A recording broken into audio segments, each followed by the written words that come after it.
From the creator of Assassination Classroom comes the Elusive Samurai from Cloverworks Studio.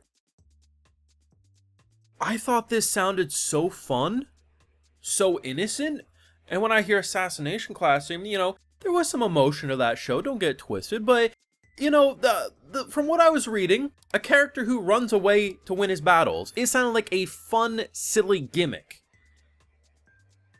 And then, the second half of the episode comes in and annihilates everyone. And the way they so casually go about deconstructing what characters of this time period and this culture would do.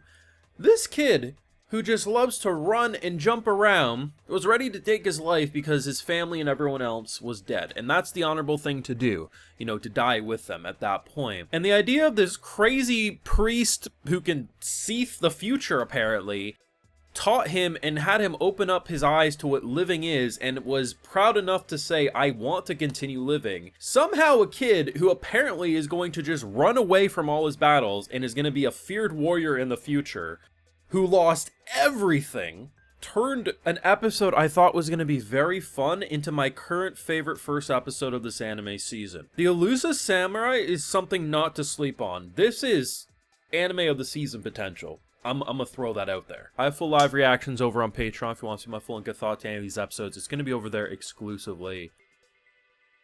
It's funny because here's the thing. Before things hit the fan, I was literally thinking to myself, when I was a kid growing up, a lot of my favorite Disney movies, right, and like those animated movies from like the late 90s, early 2000s, how like there was always like that 10 to 15 minutes of like, there'd be some royalty, there'd be nice cute stuff, and then people would die, or bad things would happen, right, like before the tragedy hit. But the funny thing about it was, I was like, this is giving me that same vibe, but I'm not expecting tragedy. I was literally just expecting that we might end up getting a time skip or something, but I was expecting that this was just going to be a show where eventually dad was going to die or something and he was going to have to be put into a position of power. Maybe he wouldn't be a puppet like the people who were manipulating his dad wanted to be. And, we would find someone. The whole time I'm thinking, okay, how can someone win a battle by just running away? I'm like, well, maybe they're going to chase him and his army into traps that will end up killing them. I'm thinking to myself, it'd be pretty funny if someone like is constantly running away and anyone who ever pursues this kid ends up dying, and, word will spread that he's a demon warrior or something, when in actuality he's just running away and people are killing themselves in the chase. I'm thinking that's the type of vibe we're gonna get, and it's fun because, it's a pretty shitty situation. The bride-to-be for this kid is just a gold digger, belongs to the streets for sure. Dad is drugged up, seemingly just being manipulated, and no one views him as like really a potential lord in the future. And it's just kind of fun because you meet a couple of characters. You have this girl who I guess is the apprentice to this like priest or fake priest. I still don't know. I believe he has future sight. That's for damn sure when I saw him walk through those arrows like it was nothing. But I'm thinking, okay, this is a very fun show, cut to death. And I'm like, okay. And the way for like 10 minutes or so, they can show such horrifying imagery, but not have it come across as edgy, like there is blood. I mean, at one point I saw a guy with 2 swords stabbed to 3 different heads and just holding it like it was decor. The number of times I look at these dead bodies and these horrifying images and I'm like, yeah, this is horrifying. And in very, classic Shogun-like culture, the kid was ready to kill himself because his family was all dead there. And the idea that, when he's pretty much begging, like, I want to die with my family, he pushes him off. He says, okay, bet. But the idea of it's almost like throwing your kid into the deep end, right? If the kid wants to actually survive, he will. And this kid wanted to survive. The way he jumps around, the animation was so clean and so expressive. It was fast-paced. The line work and everything, and just how it smears on the screen in a way that it comes across super fast, but you're still able to keep up with all the individual movements. Before everything popped off, it was still insanely well produced. The color palette, the fuzziness a little bit to the background details, the character models, just honestly such a creative look. But then it really starts popping off and just everything burning and rupturing. It's insane. This was not what I was expecting whatsoever. I was expecting happy-go-lucky fun times, running away, winning battles, and I was here for that. And I'm sure there is going to be a lot of funny, simple stuff in this show, but the way they can just casually disrupt everything in this kid's life. The intro of this episode is him running away from a couple of guards. Just being a cute kid, doing his thing.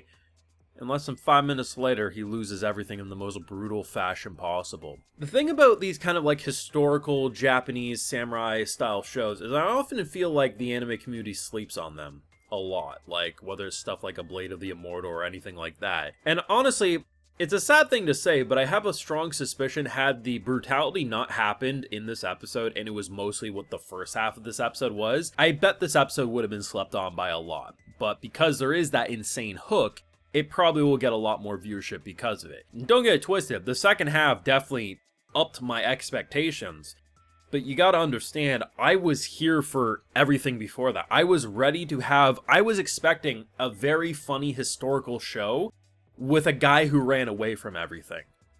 And now I'm left with that, knowing there can be brutal death, but the most interesting thing that I'm excited for is how this kid is gonna become this, like, hero. Because, yeah, you can keep yourself alive, but how does running away, how does running and dodging, how does this game of tag equal him taking back that power from the Shogun? I don't know, but that's one hell of an intro hook for a first episode. And something I really appreciate is when I hear, like, oh, this, like, there's certain mangakas that when they make a new series, they have the same character designs and the style, the flow of their characters is the same as their last work. And if you like those, you know, it's good. You just constantly get the same thing over and over again. But I appreciate when an author can make something like Assassination Classroom, but then also make something like The Elusive Samurai. And I don't find myself saying, oh, this just feels like you're doing the same thing, but rather than an alien school setting, now you're Japanese school setting. You know, like, often you get that. And I can appreciate that.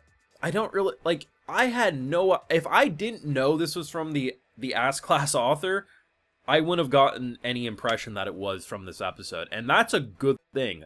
This is clearly an author that has a few creative ideas in their head, and I can only begin to imagine where this is going to go. Now, will this be anime of the season overall? There's actually quite a few good shows that can take it.